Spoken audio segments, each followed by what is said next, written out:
أعوذ بالله من الشيطان الرجيم. بسم الله الرحمن الرحيم. والمحصنات من النساء إلا ما ملكت أيمانكم كتاب الله عليكم، وأحل لكم ما وراء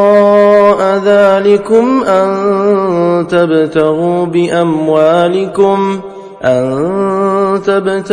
بأموالكم محصنين غير مسافحين، فما استمتعتم به منهن فآتوهن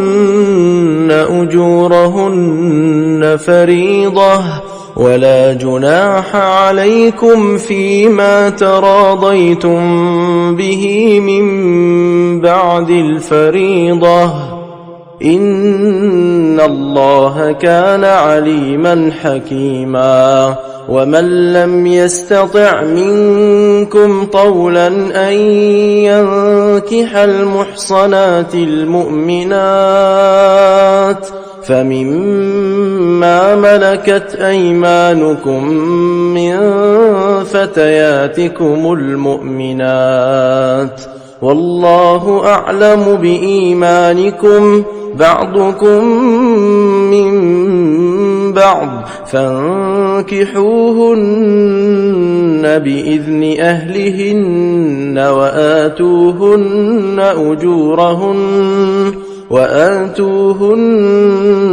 أجورهن بالمعروف، محصنات غير مسافحات ولا متخذات أخدان، فإذا أحصن فإن أتين بفاحشة فعليهن نصف ما على المحصنات من العذاب، ذلك لمن خشي العنة منكم، وأن تصبروا خير لكم، والله غفور رحيم. يريد الله ليبين لكم ويهديكم سنن الذين من قبلكم ويتوب عليكم، والله عليم حكيم. والله يريد أن يتوب عليكم، ويريد الذين يتبعون الشهوات أن تميلوا ميلا عظيما. يريد الله أن يخفف عنكم، وخلق الإنسان ضعيفا. يا أيها الذين آمنوا لا تأكلوا أموالكم بينكم بالباطل إلا أن تكون تجارة عن تراض منكم، ولا تقتلوا أنفسكم، إن الله كان بكم رحيما. ومن يفعل ذلك عدوانا وظلما فسوف نصليه نارا، وكان ذلك على الله يسيرا. إن تجتنبوا كبائر ما تنهون عنه نكفر عنكم سيئاتكم وندخلكم مدخلا كريما. ولا تتمنوا ما فضل الله به بعضكم على بعض، للرجال نصيب مما اكتسبوا وللنساء نصيب مما اكتسبن، واسألوا الله من فضله إن الله كان بكل شيء عليما ولكل جعلنا موالي مما ترك الوالدان والأقربون والذين عقدت أيمانكم فآتوهم نصيبهم إن الله كان على كل شيء شهيدا الرجال قوامون على النساء بما فضل الله بعضهم على بعض وبما أنفقوا من أموالهم فالصالحات قانتات حافظات للغيب بما حفظ الله واللاتي تخافون نشوزهن فعظوهن واهجروهن في المضاجع واضربوهن فإن أطعنكم فلا تبغوا عليهن سبيلا إن الله كان عليا كبيرا وإن خفتم شقاق بينهما فابعثوا حكما من أهله وحكما من أهلها إن يريدا إصلاحا يوفق الله بينهما إن الله كان عليما خبيرا واعبدوا الله ولا تشركوا به شيئا وبالوالدين إحسانا وبذي القربى واليتامى والمساكين والجار ذي القربى والجار الجنب والصاحب بالجنب وابن السبيل وما ملكت أيمانكم إن الله لا يحب من كان مختالا فخورا الذين يبخلون ويأمرون الناس بالبخل ويكتمون ما آتاهم الله من فضله وأعتدنا للكافرين عذابا مهينا والذين ينفقون أموالهم رئاء الناس ولا يؤمنون بالله ولا باليوم الآخر ومن يكن الشيطان له قرينا فساء قرينا وماذا عليهم لو آمنوا بالله واليوم الآخر وأنفقوا مما رزقهم الله وكان الله بهم عليما إن الله لا يظلم مثقال ذرة وإن تك حسنة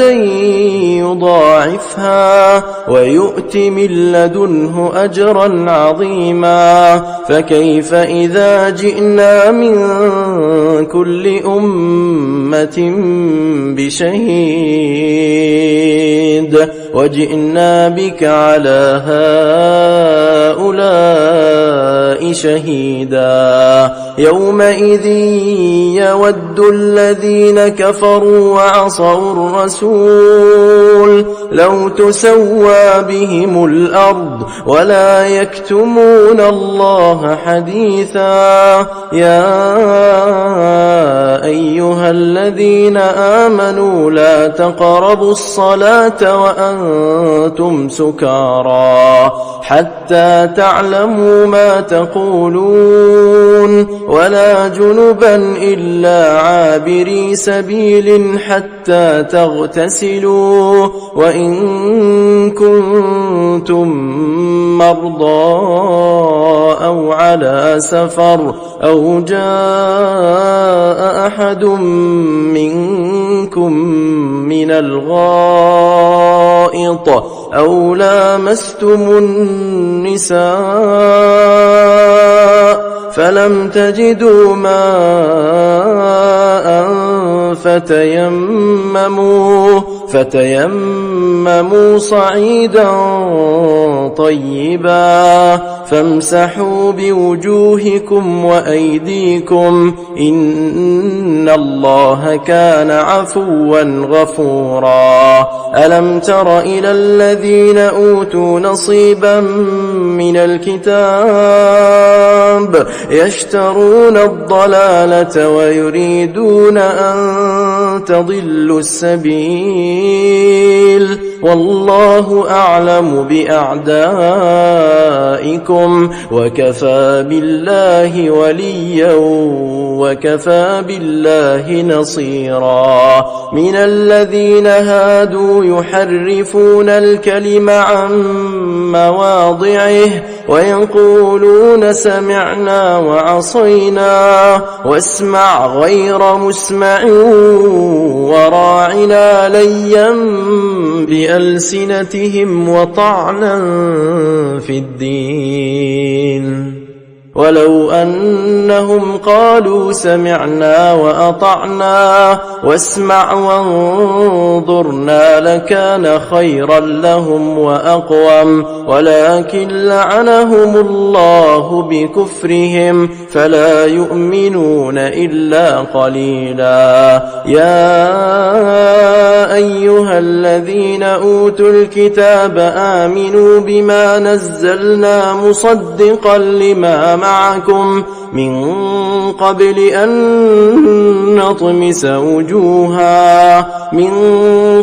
أن نطمس وجوها فنردها على أدبارها أو نلعنهم كما لعنا أصحاب السبت وكان أمر الله مفعولا إن الله لا يغفر أن يشرك به ويغفر ما دون ذلك لمن يشاء ومن يشرك بالله فقد افترى إثما عظيما ألم تر إلى الذين يزكون أنفسهم بل الله يزكي من يشاء ولا يظلمون فتيلا انظر كيف يفترون على الله الكذب وكفى به إثما مبينا ألم تر إلى الذين أوتوا نصيبا من الكتاب يؤمنون بالجبت والطاغوت ويقولون للذين كفروا هؤلاء أهدى من الذين آمنوا سبيلا أولئك الذين لعنهم الله ومن يلعن الله فلن تجد له نصيرا أم لهم نصيب من الملك فإذا لا يؤتون الناس نقيرا أم يحسدون الناس على ما آتاهم الله من فضله فقد آتينا آل إبراهيم الكتاب والحكمة وآتيناهم ملكا عظيما فمنهم من آمن به ومنهم من صد عنه وكفى بجهنم سعيرا إن الذين كفروا بآياتنا سوف نصليهم نارا كلما نضجت جلودهم بدلناهم جلودا غيرها ليذوقوا العذاب إن الله كان عزيزا حكيما والذين آمنوا وعملوا الصالحات سندخلهم جنات تجري من تحتها الأنهار خالدين فيها أبدا لهم فيها أزواج مطهرة وندخلهم ظلا ظليلا إن الله يأمركم أن تؤدوا الأمانات إلى أهلها وإذا حكمتم بين الناس أن تحكموا بالعدل إن الله نعم يعظكم به إن الله كان سميعا بصيرا يا أيها الذين آمنوا أطيعوا الله وأطيعوا الرسول وأولي الأمر منكم فإن تنازعتم في شيء فردوه إلى الله والرسول إن كنتم تؤمنون بالله واليوم الآخر ذلك خير وأحسن تأويلا ألم تر إلى الذين يزعمون أنهم آمنوا بما أنزل إليك وما أنزل من قبلك يريدون أن يتحاكموا إلى الطاغوت وقد أمروا أن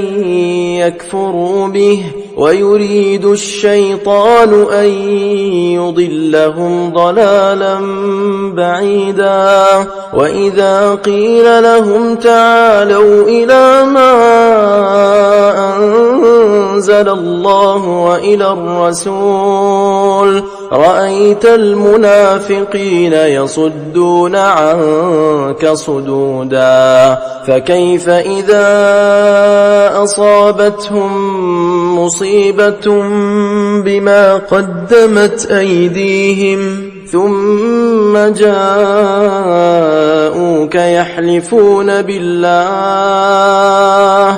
يحلفون بالله إن أردنا إلا إحسانا وتوفيقا أولئك الذين يعلم الله ما في قلوبهم فأعرض عنهم وعظهم وقل لهم في أنفسهم قولا بليغا وما أرسلنا من رسول إلا ليطاع بإذن الله ولو أنهم إذ ظلموا أنفسهم جاءوك واستغفر لهم الرسول لوجدوا الله توابا رحيما فلا وربك لا يؤمنون حتى يحكموك فيما شجر بينهم ثم لا يجدوا في أنفسهم حرجا مما قضيت ويسلموا تسليما ولو أنا كتبنا عليهم أن اقتلوا أنفسكم أو اخرجوا من دياركم ما فعلوه إلا قليل منهم ولو أنهم فعلوا ما يوعظون به لكان خيرا لهم وأشد تثبيتا وإذا لآتيناهم من لدنا أجرا عظيما ولهديناهم صراطا مستقيما ومن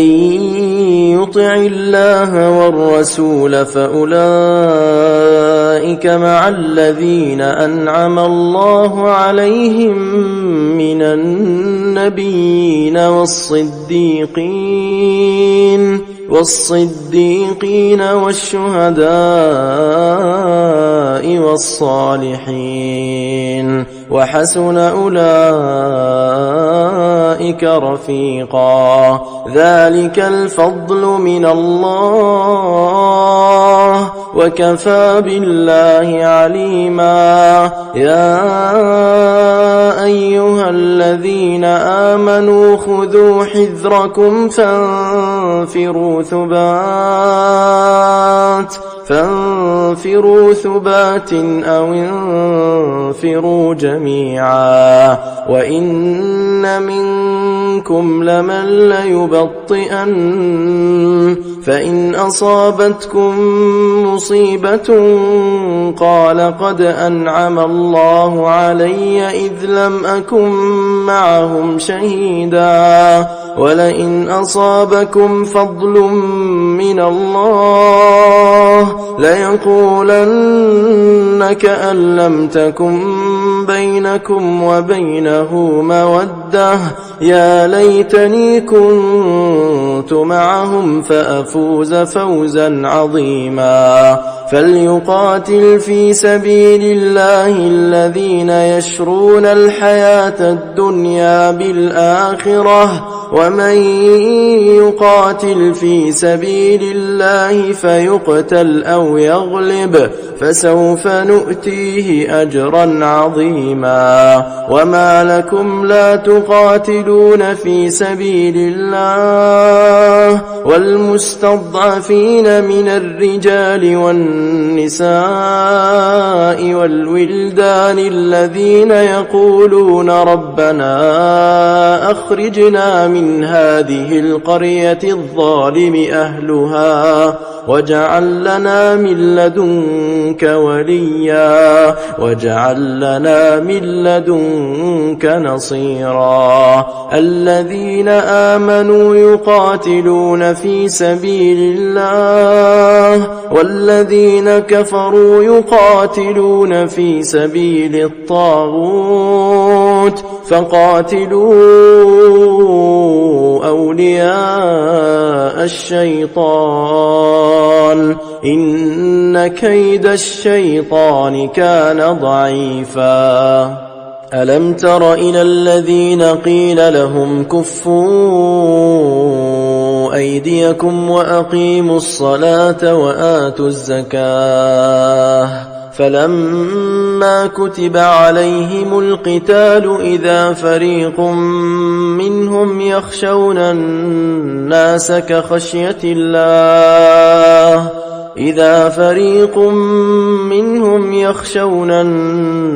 كخشية الله أو أشد خشية وقالوا ربنا لم كتبت علينا القتال لولا أخرتنا إلى أجل قريب قل متاع الدنيا قليل والآخرة خير لمن اتقى ولا تظلمون فتيلا أينما تكونوا يدرككم الموت ولو كنتم في بروج مشيدة وإن تصبهم حسنة يقولوا هذه من عند الله وإن تصبهم سيئة يقولوا هذه من عندك عندك قل كل من عند الله فما لهؤلاء القوم لا يكادون يفقهون حديثا ما أصابك من حسنة فمن الله وما أصابك من سيئة فمن نفسك وأرسلناك للناس رسولا وكفى بالله شهيدا من يطع الرسول فقد أطاع الله ومن تولى فما أرسلناك عليهم حفيظا ويقولون طاعة فإذا برزوا من عندك بيت طائفة منهم غير الذي تقول والله يكتب ما يبيتون فأعرض عنهم وتوكل على الله وكفى بالله وكيلا أفلا يتدبرون القرآن ولو كان من عند غير الله لوجدوا فيه اختلافا كثيرا وإذا جاءهم أمر من الأمن أو الخوف أذاعوا به ولو ردوه إلى الرسول وإلى أولي الأمر منهم لعلمه الذين يستنبطونه منهم ولولا فضل الله عليكم ورحمته لاتبعتم الشيطان إلا قليلا فقاتل في سبيل الله لا تكلف إلا نفسك وحرض المؤمنين عسى الله أن يكف بأس الذين كفروا والله أشد بأسا وأشد تنكيلا من يشفع شفاعة حسنة يكن له نصيب منها ومن يشفع شفاعة سيئة يكن له كفل منها وكان الله على كل شيء مقيتا وإذا حييتم بتحية فحيوا بأحسن منها أو ردوها إن الله كان على كل شيء حسيبا الله لا إله إلا هو ليجمعنكم إلى يوم القيامة لا ريب فيه ومن أصدق من الله حديثا فما لكم في المنافقين فئتين والله أركسهم بما كسبوا أتريدون أن تهدوا من أضل الله ومن يضلل الله فلن تجد له سبيلا ودوا لو تكفرون كما كفروا فتكونون سواء فلا تتخذوا منهم أولياء حتى يهاجروا في سبيل الله فإن تولوا فخذوهم واقتلوهم حيث وجدتموهم ولا تتخذوا منهم وليا ولا نصيرا إلا الذين يصلون إلى قوم بينكم وبينهم ميثاق أو جاءوكم حصرت صدورهم أن يقاتلوكم أو يقاتلوا قومهم ولو شاء الله لسلطهم عليكم فإن اعتزلوكم فلم يقاتلوكم وألقوا إليكم السلم فما جعل الله لكم عليهم سبيلا ستجدون آخرين يريدون أن يأمنوكم ويأمنوا قومهم كلما ردوا إلى الفتنة أركسوا فيها فإن لم يعتزلوكم ويلقوا إليكم السلم ويكفوا أيديهم فخذوهم واقتلوهم حيث ثقفتموهم وأولئكم جعلنا لكم عليهم سلطانا مبينا وما كان لمؤمن أن يقتل مؤمنا إلا خطأ ومن قتل مؤمنا خطأ فتحرير رقبة مؤمنة ودية مسلمة إلى أهله إلا أن يصدقوا فإن كان من قوم عدو لكم وهو مؤمن فتحرير رقبة مؤمنة وإن كان من قوم بينكم وبينهم ميثاق فدية مسلمة إلى أهله وتحرير رقبة مؤمنة فمن لم يجد فصيام شهرين متتابعين توبة من الله وكان الله عليما حكيما ومن يقتل مؤمنا متعمدا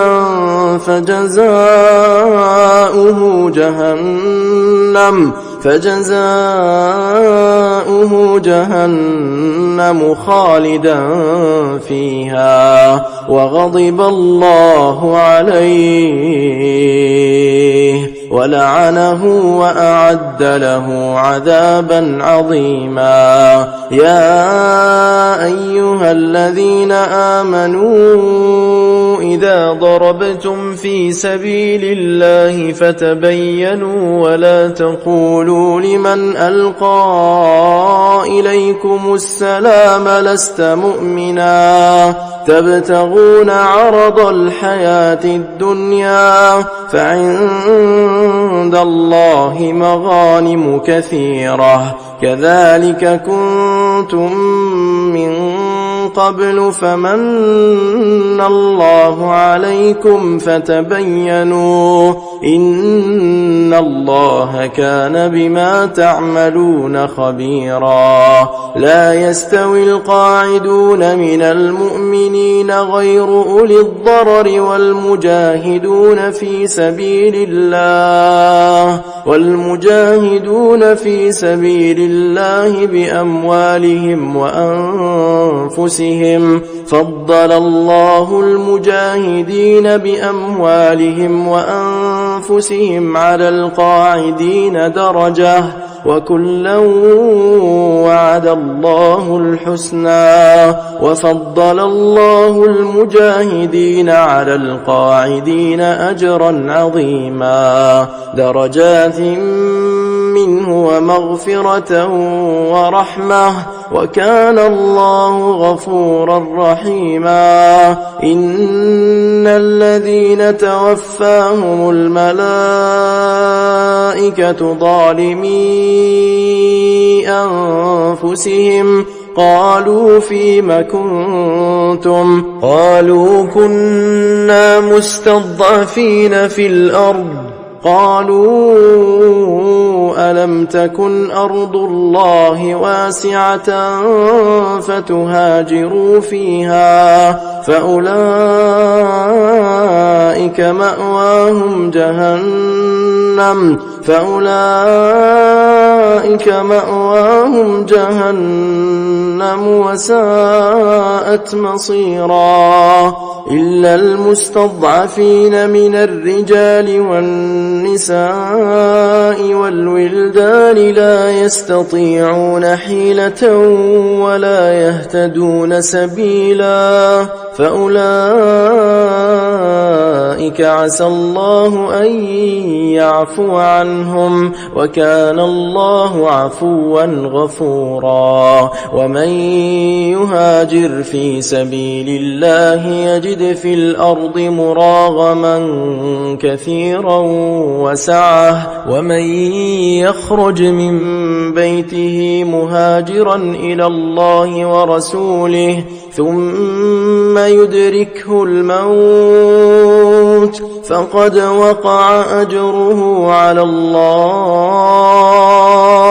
وكان الله غفورا رحيما وإذا ضربتم في الأرض فليس عليكم جناح أن تقصروا من الصلاة إن خفتم أن يفتنكم الذين كفروا إن الكافرين كانوا لكم عدوا مبينا وإذا كنت فيهم فأقمت لهم الصلاة فلتقم طائفة منهم معك وليأخذوا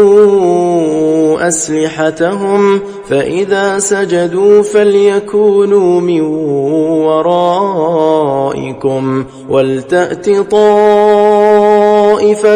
أخرى لم يصلوا فليصلوا معك وليأخذوا حذرهم وأسلحتهم ود الذين كفروا لو تغفلون عن أسلحتكم وأمتعتكم فيميلون عليكم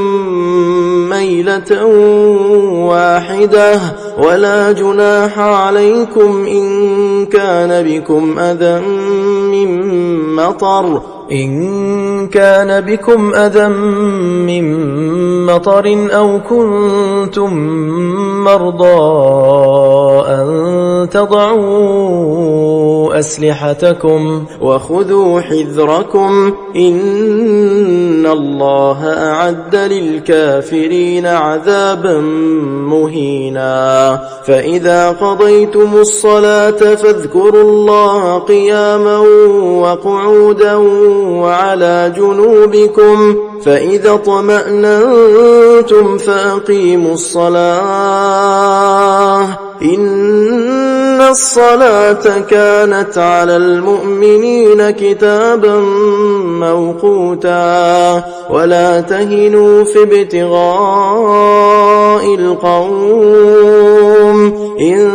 تكونوا تألمون فإنهم يألمون كما تألمون وترجون من الله ما لا يرجون وكان الله عليما حكيما إنا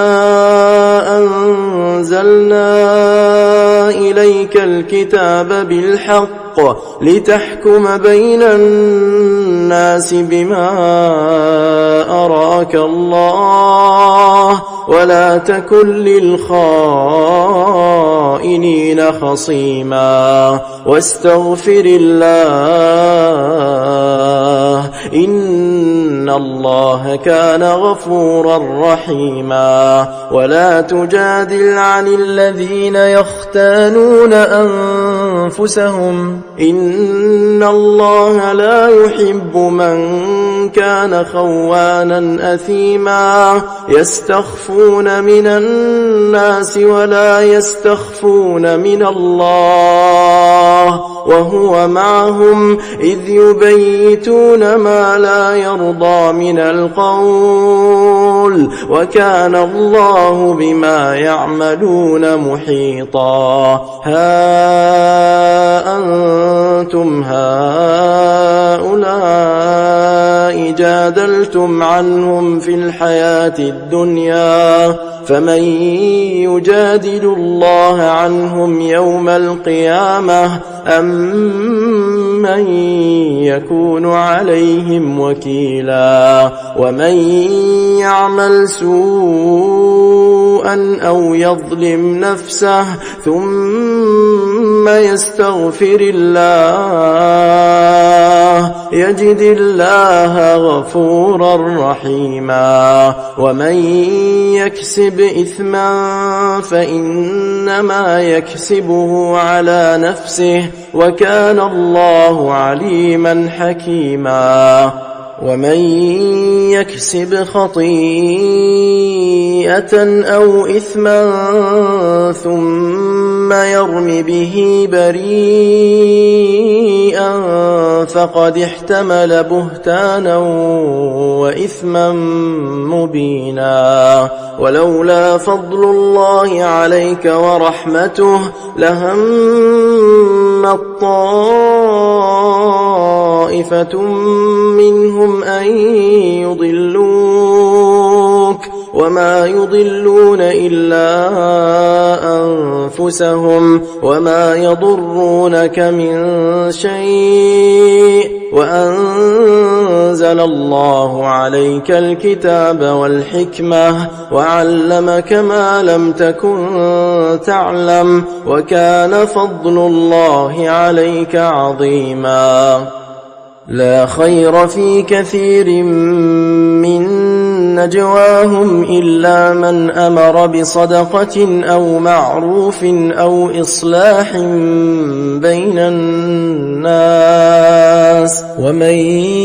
يفعل ذلك ابتغاء مرضات الله فسوف نؤتيه أجرا عظيما ومن يشاقق الرسول من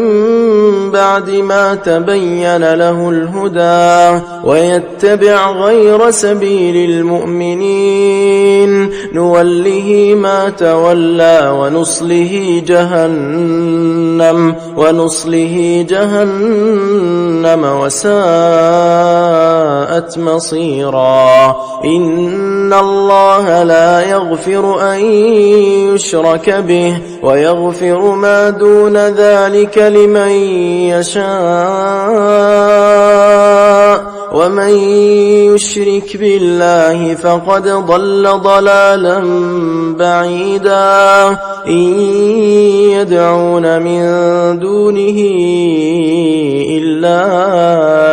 إناثا وإن يدعون إلا شيطانا مريدا لعنه الله وقال لأتخذن من عبادك نصيبا مفروضا ولأضلنهم ولأمنينهم ولآمرنهم فليبتكن آذان الأنعام ولآمرنهم فليغيرن خلق الله ومن يتخذ الشيطان وليا من دون الله فقد خسر خسرانا مبينا يعدهم ويمنيهم وما يعدهم الشيطان إلا غرورا أولئك مأواهم جهنم ولا يجدون عنها محيصا والذين آمنوا وعملوا الصالحات سندخلهم جنات تجري من تحتها الأنهار خالدين فيها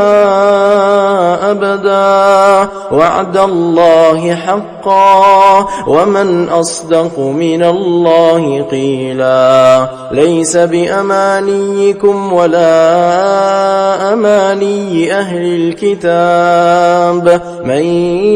يعمل سوءا أن يجز به ولا يجد له من دون الله وليا ولا نصيرا. ومن يعمل من الصالحات من ذكر أو أنثى وهو مؤمن فأولئك يدخلون الجنة ولا يظلمون نقيرا. ومن أحسن دينا ممن أسلم وجهه لله وهو محسن واتبع ملة إبراهيم حنيفا واتخذ الله إبراهيم خليلا. ولله ما في السماوات وما في الأرض وكان الله بكل شيء محيطا. ويستفتونك في النساء قل الله يفتيكم فيهن وما يتلى عليكم في الكتاب في يتامى النساء اللاتي لا تؤتونهن ما كتب لهن وترغبون أن تنكحوهن والمستضعفين من الولدان وأن تقوموا لليتامى بالقسط وما تفعلوا من خير فإن الله كان به عليما. وإن امرأة خافت من بعلها نشوزا أو إعراضا فلا جناح عليهما أن يصلحا بينهما صلحا والصلح خير. وأحضرت الأنفس الشح وإن تحسنوا وتتقوا فإن الله كان بما تعملون خبيرا. ولن تستطيعوا أن تعدلوا بين النساء ولو حرصتم فلا تميلوا كل الميل فتذروها كالمعلقة. وإن تصلحوا وتتقوا فإن الله كان غفورا رحيما. وإن يتفرقا يغن الله كلا من سعته وكان الله واسعا حكيما. ولله ما في السماوات وما في الأرض ولقد وصينا الذين أوتوا الكتاب من قبلكم وإياكم أن اتقوا الله. وإن تكفروا فإن لله ما في السماوات وما في الأرض وكان الله غنيا حميدا. ولله ما في السماوات وما في الأرض وكفى بالله وكيلا. إن يشأ يذهبكم أيها الناس ويأت بآخرين وكان الله على ذلك قديرا. من كان يريد ثواب الدنيا فعند الله ثواب الدنيا والآخرة وكان الله سميعا بصيرا. يا أيها الذين آمنوا كونوا قوامين بالقسط شهداء لله ولو على أنفسكم أو الوالدين والأقربين إن يكن غنيا أو فقيرا فالله أولى بهما فلا تتبعوا الهوى أن تعدلوا وإن تلووا أو تعرضوا فإن الله كان بما تعملون خبيرا. يا أيها الذين آمنوا بالله ورسوله والكتاب الذي نزل على رسوله والكتاب الذي أنزل من قبل ومن يكفر بالله وملائكته وكتبه ورسله واليوم الآخر فقد ضل ضلالا بعيدا إن الذين آمنوا ثم كفروا ثم آمنوا ثم كفروا ثم ازدادوا كفرا لم يكن الله ليغفر لهم ولا ليهديهم سبيلا بشر المنافقين بأن لهم عذابا أليما الذين يتخذون الكافرين أولياء من دون المؤمنين أيبتغون عندهم العزة فإن العزة لله جميعا وقد نزل عليكم في الكتاب أن إذا سمعتم آيات الله يكفر بها ويستهزأ بها فلا تقعدوا معهم حتى يخوضوا في حديث غيره إنكم إذا مثلهم إن الله جامع المنافقين والكافرين في جهنم جميعا الذين يتربصون بكم فإن كان لكم فتح من الله قالوا ألم نكن معكم وإن كان للكافرين نصيب قالوا ألم نستحوذ عليكم ونمنعكم من المؤمنين فالله يحكم بينكم يوم القيامة ولن يجعل الله للكافرين على المؤمنين سبيلا إن المنافقين يخادعون الله وهو خادعهم وإذا قاموا إلى الصلاة قاموا كسالى يراءون الناس ولا يذكرون الله إلا قليلا مذبذبين بين ذلك لا إله هؤلاء ولا إله هؤلاء ومن يضلل الله فلن تجد له سبيلا يا أيها الذين آمنوا لا تتخذوا الكافرين أولياء من دون المؤمنين